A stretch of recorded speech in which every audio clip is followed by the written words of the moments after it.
Hello, everyone. My name is Don, the movie reviewer, and today we're going to be talking about War for the Planet of the Apes. But before we get into that, let's talk about the history of this franchise. Now, I know that there is an original movie. I don't remember what year it came out, but the original movie came out, and I think it was a big hit because if it wasn't, there wouldn't be this movie. I don't think, but yeah, so we have the original Planet of the Apes movie. And then you fast forward, I think they had like sequels like Battle for the Planet of the Apes and stuff like that. I haven't seen those. And I barely remember the original. The one thing I do remember though is the Mark Wahlberg, Mr. Marky Mark version remake of the Planet of the Apes movie. And I remember just watching that on TV a lot, and a lot of people, I think a majority of people were saying, oh, yeah, that movie's garbage. That's what I think. I'm not entirely sure. I don't remember. I haven't seen that movie in a while either. And then all of a sudden, we have this new trilogy. We have Dawn, oh no, it goes Rise, Dawn, and War. And I saw Rise and I thought Rise was is very good. Like Rise was a nice little surprise because a lot of people were saying that, oh, James Franco and this trailer is what the cure and all this stuff is dumb. And I remember watching the trailer thinking, oh, looks pretty good. I saw the movie. I was absolutely floored by it. It was fantastic.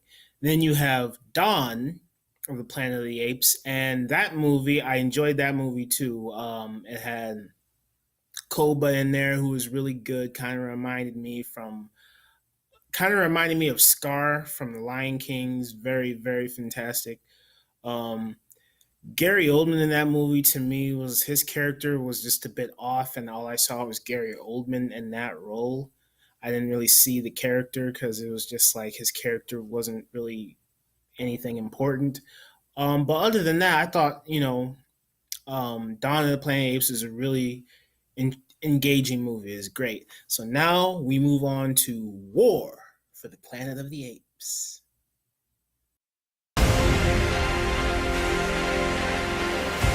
All of human history has led to this moment. The irony is we created you. And nature has been punishing us ever since. Years from now, your children will ask you, what did you do in the greatest war? And you can tell them, I fought to protect this world.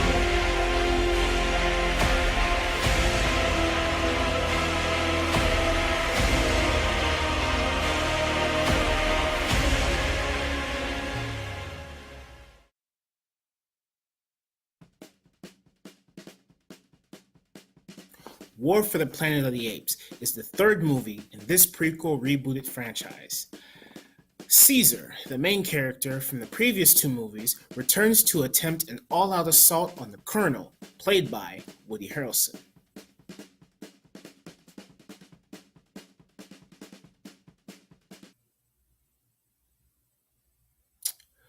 War for the Planet of the Apes. Now, I'm just going to go ahead and dig deep into spoiler territory here.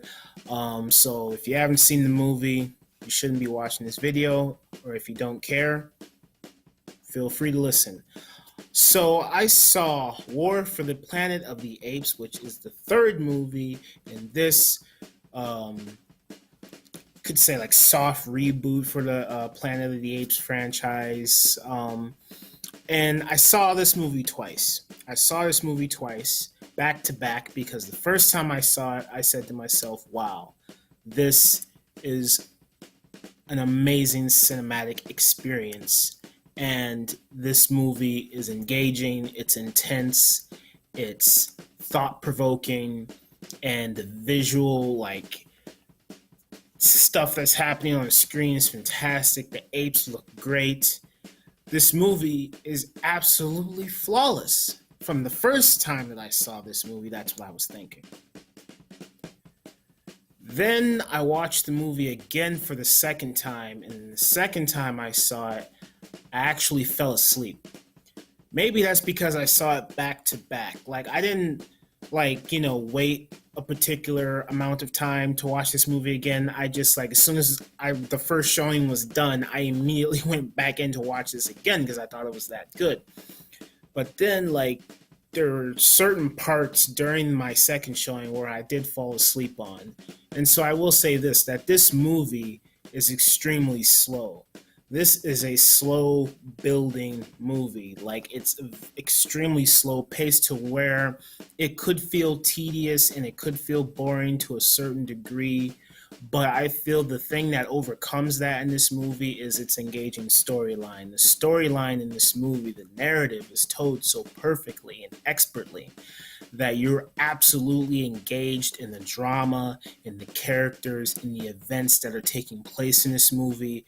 Everything that unfolds before your eyes in this thing is absolutely fantastic. The visuals in this movie are one of the things that I think drive this whole narrative of the movie forward. The apes in this movie, I would say, they look really good. They look really good. I can't really see a difference between like this uh, Rise and Dawn as far as the CGI with the apes is concerned. Like I don't think there's any significant change with that. I will say this though, when you look at the apes from a distance, they look pretty fake. But then when you look at them up close and their face and the little details and the little wrinkles and all that stuff, it looks like absolutely real. Like they actually got apes and trained them to speak and do sign language. It looked great. But then I noticed is that when I looked at like Caesar's lips as he was talking, his lips look absolutely fake. So you look at his face and it's like, oh, that looks realistic. And then you look at his lips and you're like, well, putting that together, it looks weird because then his lips are moving and you're just like, it looks kind of weird, you know? But besides all that, I mean, the visuals, fantastic. And I feel like that's one of the things that drives this story forward is because as soon as the movie starts, it's all about the visuals because not only the opening scene establishes that, but also there's a lot of subtitles in this movie. So there's not really a lot of dialogue. I mean, there is, but not a whole portion of it. I feel like the biggest portion of stuff that takes over this movie are the visuals, subtitles. So this movie really forces the viewer to pay attention to the screen. But the movie's simple enough to follow to the point where you can look away at the screen and come back to it later on. That's the one negative thing that I have to say about this is that I feel the narrative in this movie is told in a simplistic manner to where it's just straightforward. It's like A, B, C, done, and there's nothing necessarily wrong with that because this movie, it deals with serious subject matter. It's engaging, it's intense. Then you got Caesar and, he's fighting the humans and he tells one of the humans like, yeah, it wasn't me, it was Koba. I wanted peace and you guys brought the war over here and I don't want this. Then they go away and then you got some people that betray him. Then you got his family returning and then the army guys show up and they kill Caesar's kid and his family. And at that point I was just like, that really didn't affect me all that much. And that's what I mean by when this thing just goes to A, B, C, done, because then it's like, okay, we established the fact that there's a human and ape war. Then we move on, and then we see Caesar's family, and then we have to immediately feel sympathy for them because he has a family. And then all of a sudden, the army guys show up, and then Caesar's like, what's going on? He returns to find his family dead. So therefore, that's what sets him out on his quest to want to get Woody Harrelson's character and kill him. It's just a revenge flick where it's like, I go here, I do this mission, I kill the guy. And that's what this felt like at first, where it's just like, yeah, something there's a rivalry, then something happens to Caesar's people, then he's upset and he's like on a mission. They get to this military base where Woody Harrelson is at, and then he gets captured, and then they have to it's kind of like, it reminded me of slavery. It kind of was a bit too on the nose. It reminded me of slavery, especially with the the lashing and everything. So it kind of made me a little uncomfortable. But then they have jokes inserted here for that. Um, but then, like, after he gets captured, they everybody rebels, and then they overtake the base. Woody Harrelson dies. Then there's this big action scene. Then they escape. Then Caesar, like, you get shot, but you don't see that until the end of the movie, where it's like this big reveal, like, oh, I got shot. Oh, he's dying. He's dead, and then it's over. And that's what I mean by this movie is just really simplistic when you look at it close enough and just realize that, oh, it's A, B, C, done. This movie certainly has dimensions to it. There are lots of dimensions in this movie. And what I mean by that is that you have Caesar's character who has a motivation to want to go out because he wants revenge on the people that killed his family, or at least the one person that killed his family. Then you have the humans over here who are killing the apes for a purpose, not just because, even though some of them, these humans are assholes. Whereas Caesar, on the other hand, is like, listen, I didn't want a war. It was Koba from the second movie who started this thing, and I just want peace. I want to just live in harmony, or at least live in our own separate, like, sides and everything, and just, try and coexist. But then it's like, it's hard to do that once your family gets killed. Now there's no turning back. So he's got that going on, Caesar's character. Then you got Woody Harrelson with his thing, and so it's like you have this conflict, which is interesting. And then when Caesar gets captured, then it's like he's treated like a slave. And then you have Woody Harrelson's character. When Woody Harrelson first pops up on screen, he does a good job. He's menacing. He looks cool. And it's like you understand what his reasoning behind the things that he's doing. You understand the reasoning why he's doing the things that he's doing. And so it's like they say, it's good when you have a bad guy and an antagonist who believes that what they're doing is the right thing. They don't look at it as the wrong thing. They don't look at their ideas as like, yeah, I'm wrong. Even though the things that they're doing are horrible, they don't look at them as wrong. But then you also have the protagonist in here, which is Caesar, who does some things to where he's questioning himself, saying, what I'm doing is what I'm doing the right thing. Because there's a scene in this movie where Caesar he chokes out one of his fellow apes because they turned his back on him and they ratted his people out, and then he goes to to get revenge on Woody Harrelson. He encounters one of his the betrayers, and he starts choking the dude out. And I think he did it by accident. He starts choking him out, and then he takes a step back, realizing what he's done, and he feels guilty about it. And then the thing that I loved is that they showed a scene where they show Koba's face, and Koba's like, ape must not kill ape. So then you got Caesar having this internal conflict within himself, like, man, do I really want to do this? Like, what I'm doing the right thing? And so that's why I say this movie has dimensions to it, because it has those multi layers to it, to where it's like you have Koba,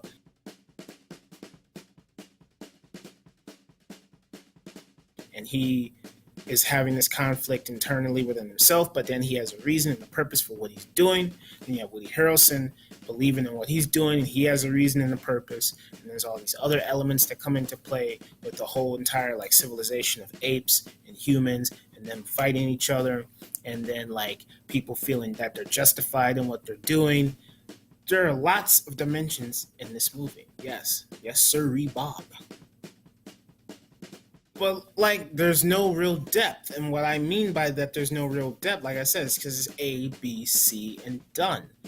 And to me, that's just not enough. Like, there are moments in this movie where I feel that, okay, everything is on a surface level. You got Caesar, he's mad, he wants revenge, he goes out, he's justified, but then there are these moments sprinkled in here where it's like, there's a scene where Caesar and his people kill this human being.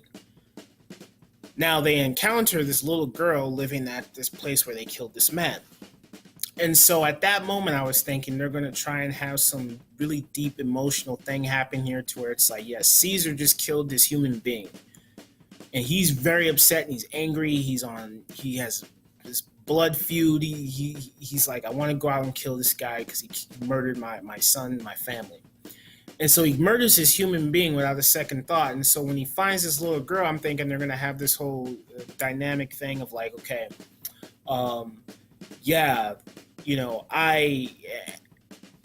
like I said, does Caesar believe in what he's doing when he kills innocent people? Like how, for example, like someone I know um, got attacked by a bunch of black guys, right? Now they just don't like black people for a long period of time, except the black people that are already in their circle. And now they blame an entire race of people when it was just two guys that robbed them and did this thing. So you look at Caesar to where it's like, okay, he just wants peace and harmony, but then these humans attack him and kill his people. Now he's hell bent on getting revenge on this one guy. But now Caesar looks at all humans as a threat because this one guy who is human did something to him. So now he's taking this one guy. Well, like I say, one rotten apple can ruin the entire tree. And that's the scenario with this. Just like with the humans, where it's like, hey, Koba, one apple, ruined the entire tree. So now they look at all apes as the enemy when that's not the case, you know? So they're all in like kind of delusional. But then, like I said, there's no real depth because then it's like they don't really have any significant moments in here other than the Koba thing where it's like, yeah, Caesar's having a dilemma where he just killed one of his fellow apes because they betrayed him and he's kind of taken back by that. But then they just don't really dig deep into that, I think. They just scratch the surface with that. They don't like take it and try to have like a continuous emotional situation happen with Caesar morally, you know, where he's constantly conflicted, saying, am I doing the right thing here? And you know, I shouldn't have killed my fellow ape, and you know, just something that digged a bit more deeper into his psyche and into his just overall moral standard. You know, like we know what his moral standards are, but then now that he's broken them, it's like he needs to have this continuous internal struggle. And I feel like they present that in the movie, but then they don't take it and run with it. You know, it's just like sprinkled in there, then they kind of ignore it, I feel, and they don't have that thing happen continuously throughout the movie, and they should have. Just much like the situation with the little girl. I wanted to see Caesar have that moment of like, okay, I shouldn't look at all humans as the same. You see this beautiful, innocent young girl. She's human, but she's not to blame. She's not a part of the problem, you know, which I feel like they touched on that, but they really didn't dig deep into it, where you have that moral conflict within the character to where it's like they constantly like at least have conversations with each other about it, or he has the internal struggle and you see it played out in the movie where he's just like, man, I can't believe I did this. I've been doing horrible things. I need to, you know, something to where it shows me that yes, he is fighting this internal battle where he's just constantly tearing himself apart. I thought that would have been great. But all they, like I said, they just show ABC, him getting whipped, him supposed to listen to Woody Harrelson's character, and him, you know, it hits all the cues. It hits all the cues, and it's just like you look at it, and it's just like, yeah, there's no depth to this as far as characters are concerned. They're all surface level, but I understand what they're doing and what their purpose is and why they're doing it. So this movie, like I said, has dimensions to it because you have these conflicts with different races and you have people feeling like they're justified in what they're doing. So the music also comes into play to really push that whole thing forward, especially when you're forced to pay attention to this and not turn away because it's mostly just visuals that tell the story here and the music and, you know, the directing. But then, like I said, you peel all that stuff back and you just really look at it, take the music out, take the way it's shot out, and you just look at it, you're like, yeah, ABC done kind of movie, hits all the beats, predictable, you know where it's going to go.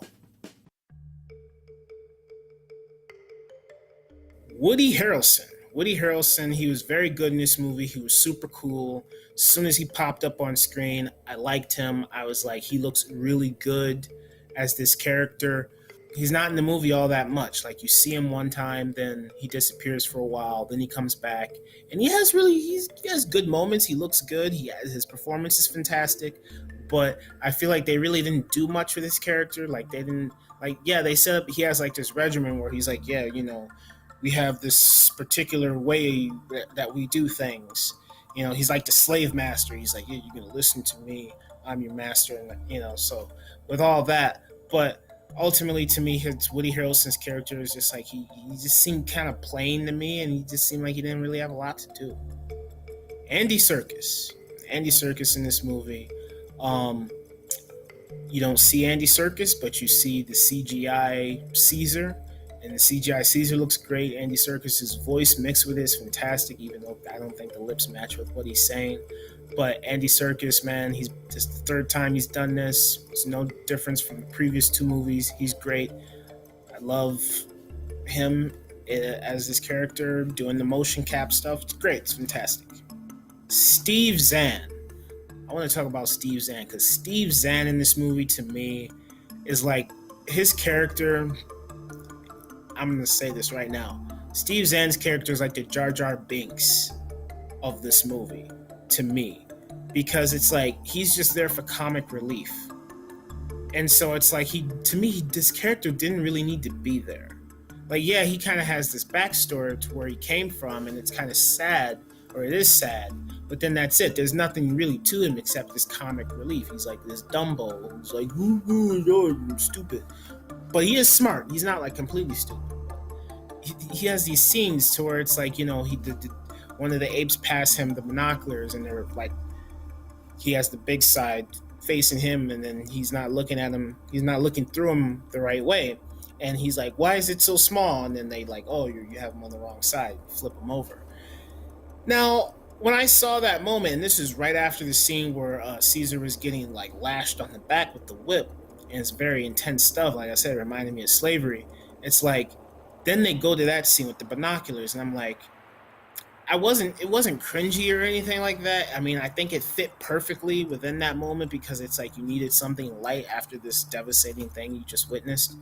But he constantly does these things, and he's just like, because it's really odd. Like, the opening of this movie is very intense, it's brutal, it's violent.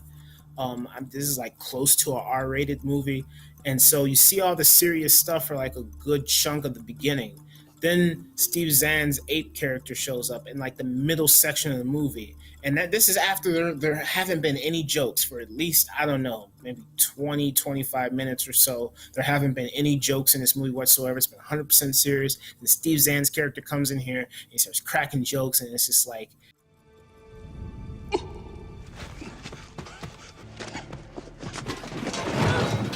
I'm okay.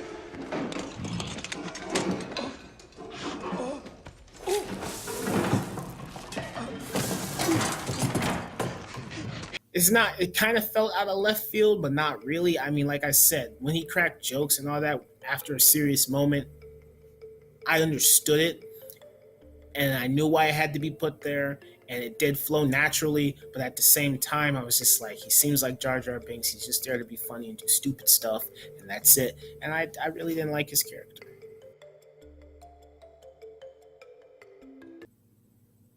I liked this movie.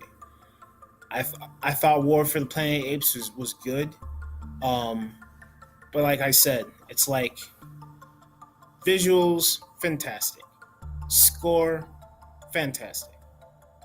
CGI, motion capture of the apes looks good. Up close, distance, it looks bad. Woody Harrelson's character looks cool. I don't like Steve Zahn's character. They could have taken out of the movie. And then the little girl too, I don't really see any significance with her. I mean, like I said, I feel like they established something that could have been very deep and profound when she like they could have been like, she lost her father at the hands of Caesar because he was angry about losing his family at the hands of this one guy. But then, like, since one human did this, he blames all humans. He's mad at all humans now, which they do that But I feel like they just scratched the surface with that. It's not like really deep and emotional to where it like pulls in your heartstrings and makes you cry because you see Caesar having this internal battle within himself to where he's like, man, I'm so angry. I have so much hatred in my system now. But then you see this really elegant, beautiful little girl. She's innocent.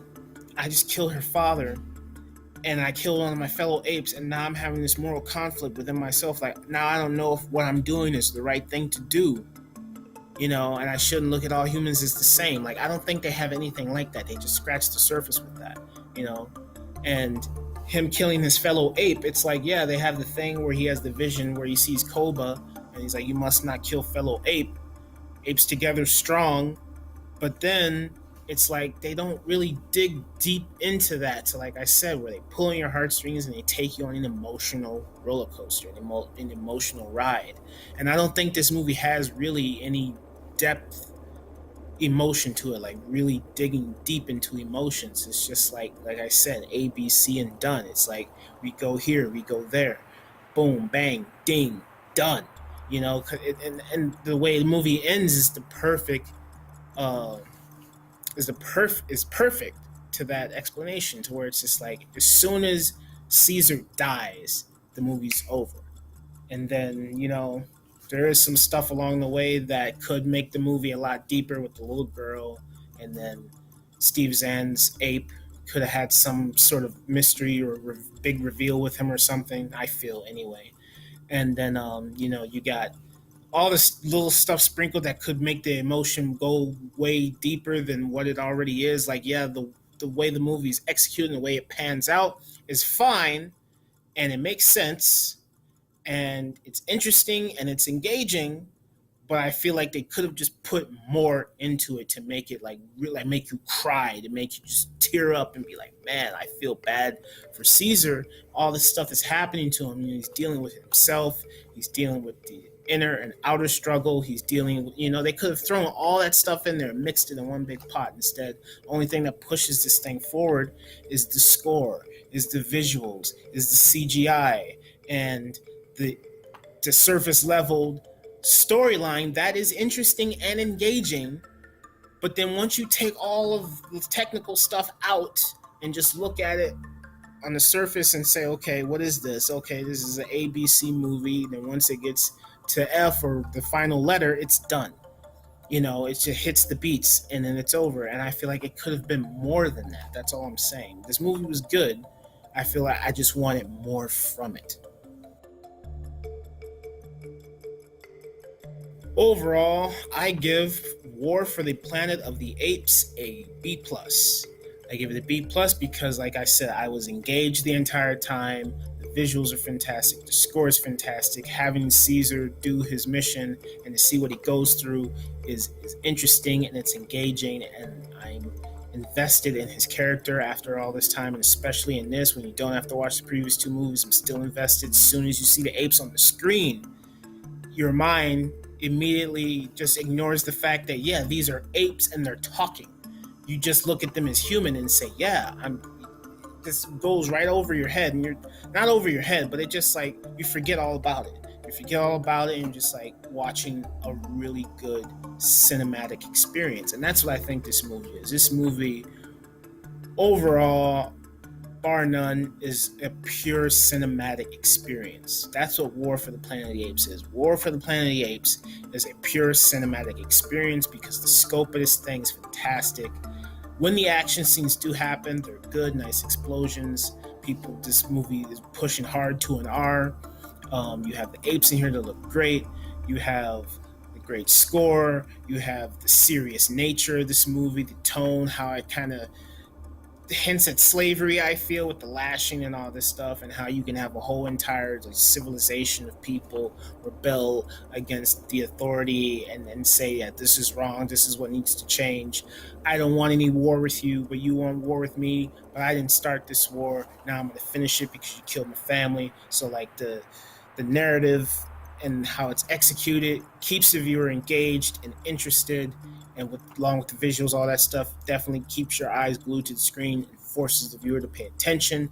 But like I said already, it's like once you take all that technical stuff out with the directing, the music, all that, you look at it and you say, you could have added a bit more details to this, more of an internal struggle within Caesar, more of an internal struggle with the Woody Harrelson character, and how it's not just like, oh, you're an ape, you must die because we created you, and now nature's been doing this to us ever since. Whereas Caesar, it's like, yeah, I didn't want this war. Kobe started this. You've killed my people. You killed my family. Now I want to get you, which is interesting enough, but I wanted more within the story as far as what the character and the internal struggles are, which I feel like they scratched the surface on, with the whole Caesar killing one of his fellow apes, him feeling guilty, seeing Koba's image, ape stand strong together, must not kill each other, him meeting the little girl after killing that father of hers. It all makes sense and it all is good, but then it's just not enough for me to make me want to go back to watch this movie again or say it's the most amazing movie of the summer. Because at the very beginning, I said that this is the most amazing movie of the summer. But then when I watched it again, I was like, there are lots of things that are wrong with this movie that kind of tone it down a little bit, where they should have put more depth of field with the characters and built more layers inside of themselves to have more eternal struggles to make the characters a lot more rich and just have more just pure richness within them, just have way more character dynamics. That's all I feel this movie should have had. But other than that, it's a great cinematic experience, great time at the movies. Yeah, I liked War for the Planet of the Apes. Could it have been better? Yes, but it wasn't a horrible movie. It was okay. It was good. So as always, thank you for watching, and I'll see you next time. That's King Kong. That's stupid.